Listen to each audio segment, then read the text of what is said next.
ಮಕ್ಕಳೇ, ಒಂದು ಮನೆಯಲ್ಲಿ 7 ಸಹೋದರಿಯರು ವಾಸ ಮಾಡ್ತಾಯಿದ್ದರು. ಅವರ ತಂದೆ ತಾಯಿ ಮೈತರಾಗಿದ್ದರು. ಹಾಗಾಗಿ ಆ ಮನೆಯಲ್ಲಿ ಹಿರಿಯ ಸಹೋದರಿ ಮನೆಯ ಎಲ್ಲ ಆಡಳಿತವನ್ನು ನೋಡಿಕೊಳ್ತಾ ಇದ್ದರು. ಏನು ಬೇಕು ಏನು ಬೇಡ ಎಲ್ಲರಿಗೂ ಹೇಳುವುದು.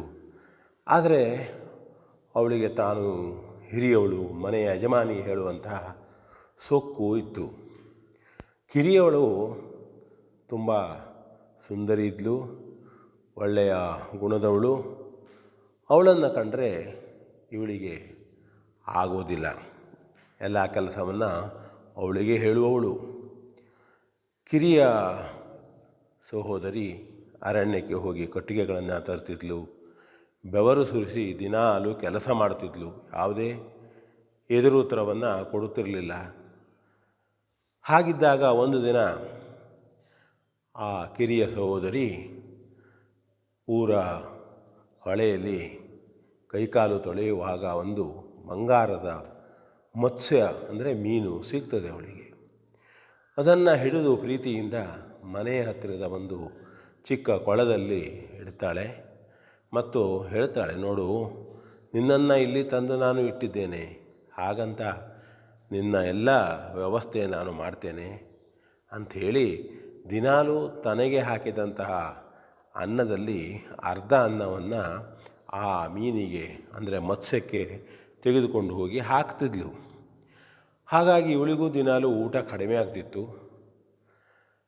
ದಿನಾಲೂ ಅವಳು ಭಾಳಷ್ಟು ಕೃಶವಾಗ್ತಾ ಬಂದಳು, ಅಂದರೆ ಬಡವಾಗ್ತಾ ಬಂದಳು. ಅಶಕ್ತತೆ ಇತ್ತು. ಹಾಗಿದ್ದಾಗ ಇವಳು ಏನು ಮಾಡ್ತಾಳೆ ಅಂಥೇಳಿ ಆ ಹಿರಿಯ ಅಕ್ಕನಿಗೆ ನೋಡೋಣ ಅಂತಾಯಿತು. ಇವಳು ಕೆಲಸ ಕಡಿಮೆ ಆಗ್ತಾಯಿದೆ, ಬಡವಿಯಾಗಿದ್ದಾಳೆ. ಅಂದರೆ ಅವಳ ಮೇಲೆ ಪ್ರೀತಿಗಿಂತ ಕೆಲಸ ಕಡಿಮೆ ಆಗ್ತದೆ ಹೇಳುವ ಕಾರಣದಿಂದ ಅವಳು ಆ ಚಿಕ್ಕ ಸಹೋದರಿಗೆ ತಿಳಿಯದೆಯೇ ಆ ಮೀನನ್ನು ಕೊಯ್ದು ಮನೆಯಲ್ಲಿ ಪದಾರ್ಥ ಮಾಡಿ ಬಿಡ್ತಾಳೆ. ಇವಳು ಮಾರನೇ ದಿನ ಅನ್ನವನ್ನು ತೆಗೆದುಕೊಂಡು ಹೋಗಿ ಮತ್ಸ್ಯ ನೋಡ್ತಾಳೆ. ಮತ್ಸ್ಯ ಅಲ್ಲಿಲ್ಲ, ಮೀನಿಲ್ಲ. ಭಾಳ ದುಃಖವಾಯಿತು, ಕಣ್ಣೀರು ಸುರಿಸಲು. ಆಗ ಅಲ್ಲಿ ಸಮೀಪದಲ್ಲಿದ್ದಂಥ ಒಂದು ಕೋಳಿ ಕೂಗಿ ಹೇಳ್ತದೆ, ನೋಡು ಅಕ್ಕ, ನಾನು ನೋಡಿದ್ದೇನೆ, ನಿನ್ನ ಹಿರಿಯ ಅಕ್ಕ ಬಂದು ಆ ಮೀನನ್ನು ತೆಗೆದುಕೊಂಡು ಹೋಗಿ ಪದಾರ್ಥವನ್ನು ಮಾಡಿ ಅಲ್ಲಿ ನೋಡು, ಅಲ್ಲಿ ಎಲುಬನ್ನು ಬೀಸಾಕಿದ್ದಾರೆ, ಒಗೆದಿದ್ದಾರೆ ಎಂಬುದಾಗಿ ಹೇಳುತ್ತದೆ. ಆಗ ಆ ಚಿಕ್ಕ ಸಹೋದರಿಗೆ ತುಂಬ ದುಃಖ ಆಗ್ತದೆ. ಹೋಗಿ ಆ ಎಲುಬುಗಳನ್ನು ತೊಳೆದು ಒಂದು ಮಣ್ಣಿನಲ್ಲಿ ಹೂಳಿ ಹೇಳ್ತಾಳೆ, ನೀನು ದೊಡ್ಡ ಮರವಾಗು ಎಂದು ಬೇಡಿಕೊಳ್ತಾಳೆ. ಆಗ ಅದು ಎಲುಬು ದೊಡ್ಡ ಮರವಾಗಿ ಬೆಳೀತದೆ. ತುಂಬ ಅದಕ್ಕೆ ಬಂಗಾರದ ಹೂವುಗಳು, ರೇಷ್ಮೆಯ ಎಲೆಗಳು, ತುಂಬ ಸುಂದರವಾದಂತಹ ಮರ. ಕೆಲವು ದಿನ ಕಳೆದ ಮೇಲೆ ಆ ದೇಶದ ರಾಜಕುಮಾರನಿಗೆ ರೇಷ್ಮೆಯ ಎಲೆಗಳು ಕಾಣುತ್ತವೆ, ಗಾಳಿಯಲ್ಲಿ ಹಾರಾಡಿ ಬಂದದ್ದು. ಅವನು ಅದನ್ನು ಹುಡುಕಲೇಬೇಕು, ತನಗೆ ಅದು ಬೇಕು, ನೋಡಬೇಕು ಎಂಬುದಾಗಿ ಹುಡುಕಿಸ್ತಾನೆ ಮತ್ತು ಆ ರೇಷ್ಮೆ ಮತ್ಸ್ಯದಿಂದ ಆದಂಥ ಮತ್ಸ್ಯದ ಎಲುಬಿನಿಂದ ಆದಂತಹ ಮರದ ಹತ್ತಿರ ಬರ್ತಾನೆ. ಅಲ್ಲಿ ಬಂದು ಅಲ್ಲಿ ದನ ಕಾಯುವ ಹುಡುಗನಿಗೆ ಕೇಳ್ತಾನೆ, ಯಾರದು ಈ ಮರ, ಯಾರು ಮಾಡಿದ್ದು, ಹೇಗಾಯಿತು? ಆಗ ಹುಡುಗ ಹೇಳ್ತಾ, ಇಲ್ಲ, ಇಲ್ಲಿ 7 ಜನ ಸಹೋದರಿಯರಿದ್ದಾರೆ. ಚಿಕ್ಕ ಸಹೋದರಿಯನ್ನು ಭಾಳ ಕನಿಷ್ಠವಾಗಿ ನೋಡ್ತಾರೆ ಅವರು, ಆ ಸಹೋದರಿಯೇ ಮಾಡಿದ್ದು ಎಂಬುದಾಗಿ ಹೇಳ್ತಾನೆ. ಆಗ ಆ ಮನೆಗೆ, ಸಹೋದರಿಯರ ಮನೆಗೆ ರಾಜಕುಮಾರ ಹೋಗ್ತಾನೆ. ರಾಜಕುಮಾರ ಹೋಗಿ ಹೇಳ್ತಾನೆ, ಎಲ್ಲಪ್ಪ ಅವರು, ಆ ಹೆಣ್ಮಗಳಲ್ಲಿ? ಆಗ ಅವರಿಗೆ ಗೊತ್ತಾಯಿತು ರಾಜಕುಮಾರ ಎಂಬುದಾಗಿ. ಎಲ್ಲರೂ 6 ಸಹೋದರಿಯರು ತುಂಬ ಸುಂದರವಾಗಿ ಕಾಣುವಂತೆ ಮಾಡಿಕೊಂಡು ಬಂದರು ಮತ್ತು ಒಳ್ಳೊಳ್ಳೆ ಸೀರೆಯನ್ನು, ಬಂಗಾರದ ಬಳೆಗಳನ್ನು ಹಾಕಿಕೊಂಡು ತಾವೇ ಇವನಿಗೆ ಕಾಣಿಸ್ಕೊಳ್ಬೇಕು, ತಾವೇ ಇಲ್ಲಿ ಬುದ್ಧಿವಂತ ಅಂತ ಹೇಳಿಸ್ಕೊಳ್ಬೇಕು, ರಾಜ್ಕುಮಾರನಂತೆ ಅಂತ ಹೇಳಿ ಬಂದು ನಿಲ್ತಾರೆ. ಆಗ ರಾಜಕುಮಾರ ನೋಡ್ತಾನೆ ಮತ್ತು ಕೇಳ್ತಾನೆ, ಅಲ್ಲ ನೀವು 7 ಜನ ಸಹೋದರರಿದ್ದಾರೆ ಅಂತ ಹೇಳಿದ್ದಾರೆ, ಮತ್ತೊಬ್ಬಳಿಲ್ಲಿ.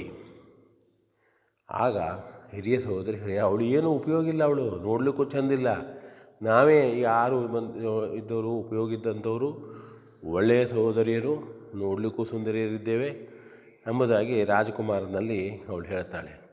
ಕರೆಸಿ ಅವಳನ್ನು ಕರೆಸಿ ನೋಡೋಣ ಅಂತ ಹೇಳ್ತಾನೆ. ಆಗ ಅವಳು ಬರ್ತಾಳೆ. ಅವಳು ಈಗಾಗಲೇ ಮತ್ಸ್ಯಕನ್ಯೆಗೆ ಅರ್ಧ ಅನ್ನವನ್ನು ಕೊಡುವುದು ನಿಂತದ್ರಿಂದ ತುಂಬ ಚೆನ್ನಾಗಿ ಬೆಳೆದಿದ್ಲು, ನೋಡಲಿಕ್ಕೂ ಸೌಂದರ್ಯವತಿಯಾಗಿದ್ಲು. ಆಗ ಆ ಮರವನ್ನು ಬೆಳೆಸಿದವಳು ಕೂಡ ಇವಳು ಎಂಬುದಾಗಿ ತಿಳಿಯುತ್ತದೆ. ರಾಜಕುಮಾರ ಹೇಳ್ತಾನೆ, ಇಂಥ ಹುಡುಗಿ ನನಗೆ ಸಿಕ್ಕಿದ್ದು ನನ್ನ ಭಾಗ್ಯ, ನಾನು ಇವಳನ್ನು ವಿವಾಹವಾಗಿ ನನ್ನ ದೇಶದ ರಾಣಿಯನ್ನಾಗಿ ಮಾಡಿಕೊಳ್ತೇನೆ, ನನ್ನ ರಾಣಿಯನ್ನಾಗಿ ಮಾಡಿಕೊಳ್ತೇನೆ ಎಂಬುದಾಗಿ ಹೇಳಿ ಅವಳನ್ನು ಕರೆದುಕೊಂಡು ಹೋಗ್ತಾನೆ. ಆಗ ಈ ಸಹೋದರರಿಗೆಲ್ಲ ಭಾಳಷ್ಟು ಬೇಸರ ಆಗ್ತದೆ. ಹಿರಿಯ ಸಹೋದರಿಯು ಕೂಡ ಆಗ ಪಶ್ಚಾತ್ತಾಪ ಪಟ್ಟುಕೊಳ್ತಾಳೆ. ಎಲ್ಲ ಹೊಲಸನ್ನು ಮಾಡುತ್ತೆ, ಹೊಲಸು ವಿಚಾರದಲ್ಲೇ ತಾನು ಕಳೆದೆ. ತಂಗಿಯ ಕಷ್ಟವನ್ನು ನೋಗುತ್ತಾ ತಂಗಿಗೆ ಸಹಾಯ ಮಾಡುವುದನ್ನು ಬಿಟ್ಟು ಅವಳನ್ನು ತುಳಿಯುತ್ತಾ ಬಂದ ಪರಿಣಾಮ ಎಂಬುದಾಗಿ ಅವಳು ಪಶ್ಚಾತ್ತಾಪ ಪಡ್ತಾಳೆ. ಇತ್ತ ಕಡೆ ಅವಳು ರಾಣಿಯಾಗಿ ಸುಖವಾಗಿ ಇರ್ತಾಳೆ. ಇದು ಒಂದು ಕತೆ. ಇಲ್ಲೂ ಕೂಡ ನಾವು ತಿಳಿದುಕೊಳ್ಳುವಂಥದ್ದು, ಯಾರಿಗೂ ಕೆಟ್ಟದ್ದನ್ನು ಬಯಸಬಾರದು ಹೇಳತಕ್ಕಂಥದ್ದು ಒಂದು. ಇನ್ನೊಂದು, ನಮ್ಮ ಕರ್ತವ್ಯವನ್ನು ನಾವು ಸರಿಯಾಗಿ ಮಾಡಬೇಕು. ನಮಗೆ ಯಾರು ಮಾಡಬೇಕು ಅಂತಿಲ್ಲ, ನಾವು ಮಾಡಿದಂತಹ ಕೆಟ್ಟ ಗುಣಗಳು ನಮಗೆ ಕೊನೆಯಲ್ಲಿ ಕೆಟ್ಟ ಪರಿಣಾಮವನ್ನೇ ಬೀರ್ತವೆ. ನಾವು ಒಳ್ಳೆಯದನ್ನು ಮಾಡ್ತಾ ಹೋದರೆ ಸ್ವಲ್ಪ ಕಷ್ಟ ಆಗ್ಬೋದು, ಮುಂದೆ ನಮಗೆ ಅದರಿಂದ ಒಳ್ಳೆಯದೇ ಆಗ್ತದೆ ಹೇಳತಕ್ಕಂಥದ್ದು ಒಂದು ನೀತಿ. V N Bhagwat, Baraballi.